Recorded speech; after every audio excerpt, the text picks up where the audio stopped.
મારા વાલા, આપણે મનોહાર કરીએ. લાલા, જો આજે ટેંડોળા બટેકાનું ચણાના લોટવાળું સરસ શાક બનાવ્યું છે. ટોકરી યશોદામાં બનાવે એવું ભલે નહીં આવડતું હોય તો કાયમ કહે છે, રહ્યો મેં શ્રી વલ્લભ ગૃહ ભાવે. એ તો તને કેવી રીતે રાખે? અમારું સામર્થ્ય નથી, પણ અમે તો જીવ છીએ, તો થોડુંક તું ચાખ, ભાવે ને પછી વધુ લેજે. આ તારા માટે જ બનાવ્યું છે. મને ખબર છે એકલા ટીંડોળા બટેકાનું તને સીધું શાક ઘણી વાર બનાવું ને, તો આજે મને એમ થયું કે કાંઈક વેરાયટી બનાવું. અને જો તને ઘી ગોળ તો જોઈએ જ છે શિયાળામાં, તો હારે છે ને ઘી ગોળનું એક એક બટકું લેતો. બોલીએ જ, હું અત્યારે અહીં બોલું છું પણ ત્યાં નથી બોલતી. તો ઠાકોરજીને આમ આમ વ્રજમાં મોડા જાય હોય એમાં તારી યાર મન બહુ મજા આવે છે. તો પ્રેમ લક્ષણા ભક્તિ, પ્રભુને પ્રેમ સિવાય કાંઈ નથી જોઈતું. શ્રવણ ભક્તિ એટલે સાંભળવું. આ ભક્તિ અનેકોએ કરી, તેમાં સર્વશ્રેષ્ઠ રાજા પરીક્ષિતે કરી હતી. કેવળ શ્રવણથી જ તેને મોક્ષ મળ્યો. એણે બીજું કાંઈ ન કર્યું. દાન નહીં, ધર્મ નહીં, વ્રત નહીં, તપ નહીં, યજ્ઞ નહીં, કશું જ નહીં. 7 દિવસ શ્રવણ ભક્તિ એવી કરી ઉત્તમ કે 7 દિવસમાં એને મોક્ષ મળી ગયો. આપણે 70 કથા અત્યાર સુધી સાંભળી. મોક્ષ તો દૂરની વાત છે, પણ આપણે કહીએ ને કે ગજેન્દ્ર મોક્ષની નહીં ઓલી કથા ભાગવતની, એટલે આપણે સામું જુએ. તમે 70 કથા સાંભળી તોય મારવાલા. દંતવક્ત્રને વરદાન હતું શંકર ભગવાનનું, અને ઠાકોરજી સામે પેલાની અંદર લડવા ગયા, તો એ આપણે સામું જુએ. જ્યાં સુધી તમે ભાગવતને મૂળથી નહીં જુઓ ને, આજે જે કીધું, વૈષ્ણવો 3 પ્રકારના હોય: પાંદડા જેવા, ડાળી જેવા અને મૂળ જેવા. પાંદડા આમ વસંત ઋતુ આવે એટલે એવા ખીલે, તો આપણને એમ થાય આ વૈષ્ણવ આપણને કેટલો પ્રેમ કરે છે. આપણી તો લાયકાત નથી. ઈલાબેન કરે છે. પછી કોકે કાંઈક એવી વાત ખોટી કરી, પછી પાનખર આવે ને એટલે એ પાંદડા બધા હુકાઈને આપણા દૂર વયા જાય, ખરી જાય, વયા જ જાય. તો ઘણા વૈષ્ણવ એવા હોય, ઘણા ડાળી જેવા હોય. ડાળી ઉપર તમે બરાબર હોય, પણ ભાર મૂકો ને એટલે નમી જાય. એટલે એવા વૈષ્ણવ હોય જેને આપણા તરફથી કંઈક અપેક્ષા હોય. પણ જે મૂળ છે એવા વૈષ્ણવ મળવા મુશ્કેલ.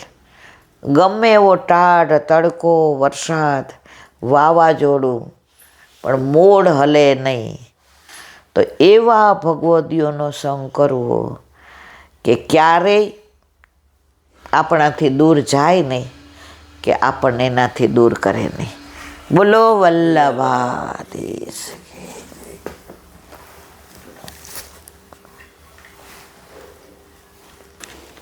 શ્રી વલ્લભાધીશ.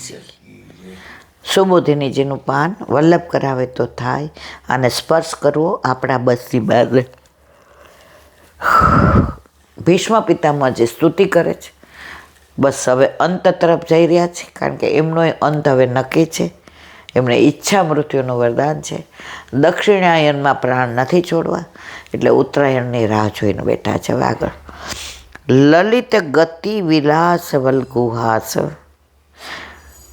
પ્રણય નિરીક્ષક કલ્પિતો રૂમાના, કૃતમનુકૃત વત્ય ઉન્માદ દાંધા, પ્રકૃતિ મગનખીલ યસ્ય ગોપ વધ્વા. અર્થ: ભગવાનની લલિત ગતિ, વિલાસ મનોહર હાસ્ય અને પ્રેમ ભરી નજરોથી જોવાથી ગોપીજનનું માન વધી ગયું હતું. ભગવાનના આ ચરિત્રનું અનુકરણ કરતા ગોપીજનો બહુ મત્ત થઈ ગયા હતા, છતાં ભગવાનના સ્વરૂપને પ્રાપ્ત કરી ગયા. એવા ભગવાનમાં મારી ગતિ થાવ. હવે વ્રજને યાદ કરે છે ભીષ્મ પિતામહ અને કહે છે એવા ભગવાનમાં મારી ગતિ થાવ. સુબોધિની છે. લલિત ગતિ વિલાસ, લલિતા યા ગતિ તત્રો ય વિલાસ. લલિત ગતિમાં વિલાસ એટલે હંસ કે હાથીની ચાલે ચાલો. લલિત ગતિ એટલે હંસ કે હાથીની ચાલે ચાલો. વલ્ગુહાસ એટલે મનોહર હાસ્ય. વલ્ગુહાસ એટલે મનોહર હાસ્ય. પ્રણય નિરીક્ષણ સ્નેહપૂર્વક જુઓ. આ ક્રમશઃ તમોગુણ, રજોગુણ અને સત્વગુણના કાર્ય છે. ભગવાનની આવી લીલાઓથી જેમને ભગવાનના મહાત્મ્ય જ્ઞાનનું વિસ્મરણ થયું અને તે અધિક માન માગવા લાગ્યા, તે ગોપીજનોમાં તે માત્ર અંદરનો દોષ રહ્યો નથી, પણ બહાર પણ ત્રિદોષનું કાર્ય કરે છે. તે બતાવવા કહે છે કૃત મનુ કૃત વચ્ચે. ગોપીજનોને યાદ કરે છે કે અભિમાન આવી ગયું હતું ને, અંતર ધ્યાન થઈ ગયા હતા ને, અને પછી પ્રભુએ અંતરમાં ધ્યાન આવ્યું તો પ્રભુ ક્યાંય બહાર ગયા નહોતા.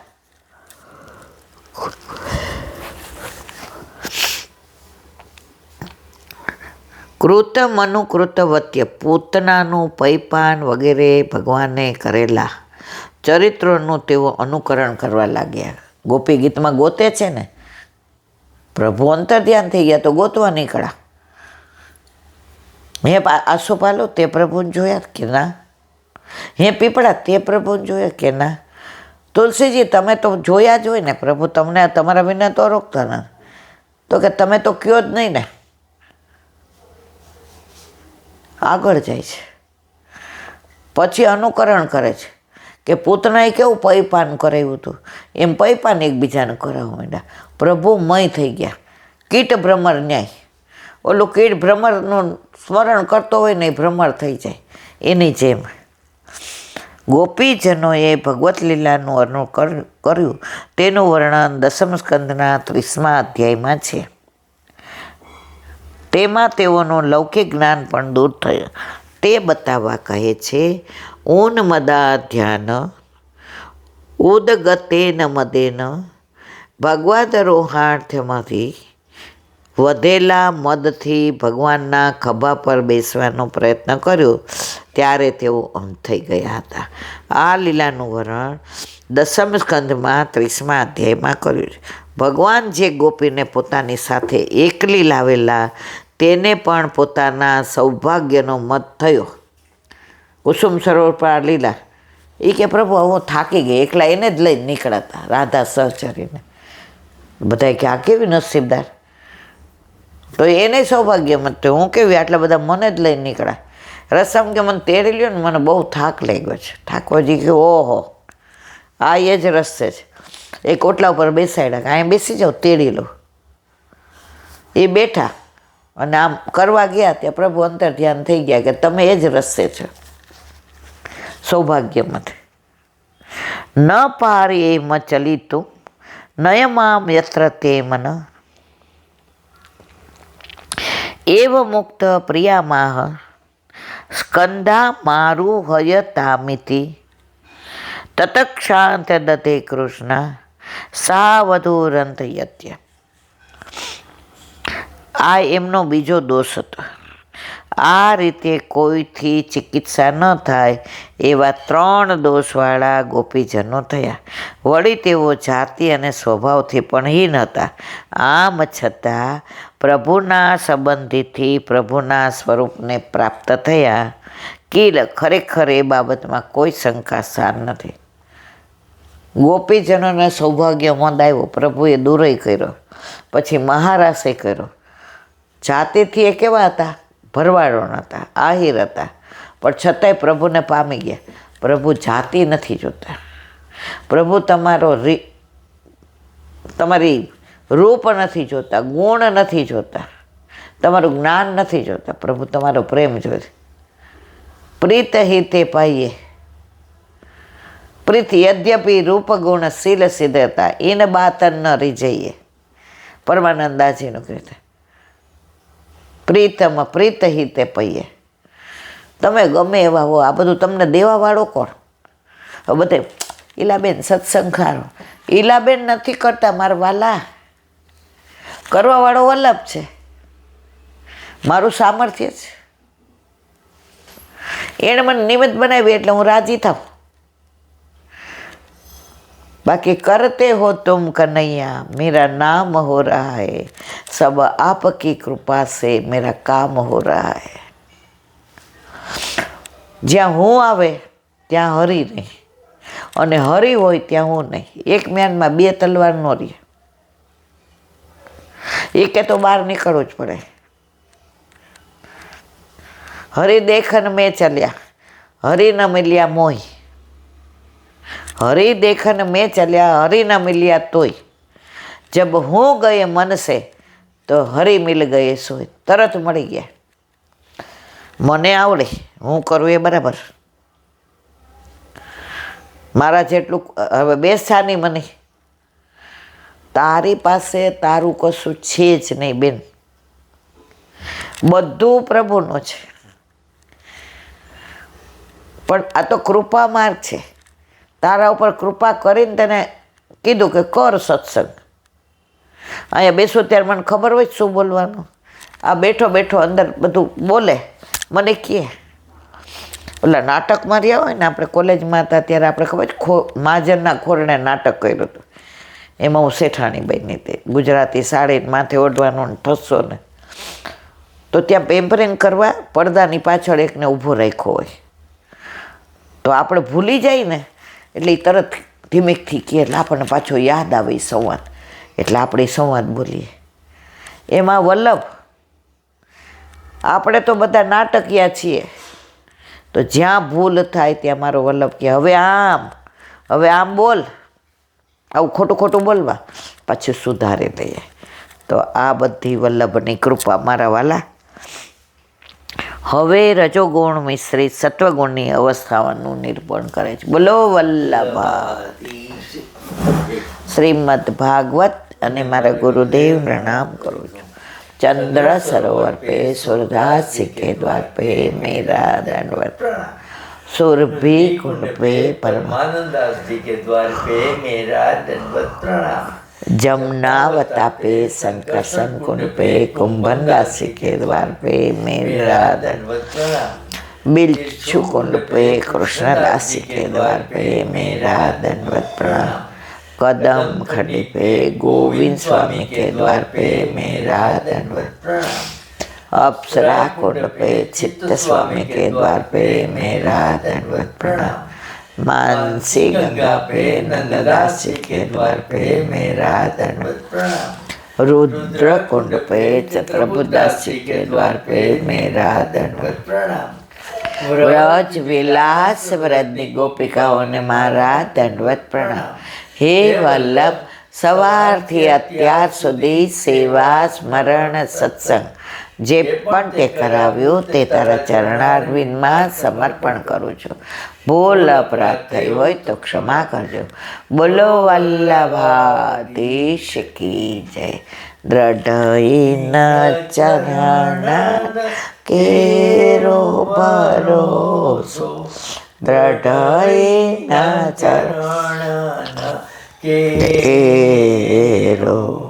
શ્રી વલ્લભ ચંદ્ર છટા બિન સભા જુગમાય અંધેરો ભરોસો. દ્રઢઈન ચરણ કેરો. साधन और नहीं कली में चासु होय निवेरो. सूर्य का कहे त्रिविध आदरो, बिना मोल को चेरो भरोसो. દ્રઢઈન ચરણ, દ્રઢઈન ચરણ, દ્રઢઈન ચરણ કેરો શ્રી દ્વારકાધીશ કી. આજનો આ સત્સંગ મારા વલ્લભના ચરણારવિંદમાં સમર્પણ કરું છું. ભૂલ અપરાધ થઈ હોય તો ક્ષમા કરજો. આ મારા વલ્લભની વાણી અને ભૂલો એ મારી. બોલો વલ્લભાધીશ કી છે. બધાય વૈષ્ણવને જાજા કરીને જય શ્રી કૃષ્ણ.